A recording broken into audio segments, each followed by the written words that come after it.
Auger bit. Used for drilling deep, clean holes in wood. Brad point bit. Ideal for precise holes in wood with a clean edge. Masonry bit. Designed for drilling into brick, concrete, or stone. Countersink. Creates a conical hole to allow screw heads to sit flush or below the surface. Tile bit. Used for drilling through ceramic or glass tiles.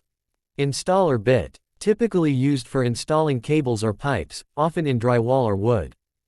HSS bit. High-speed steel bit, versatile for drilling into metal, wood, or plastic. Subscribe our channel for more such videos.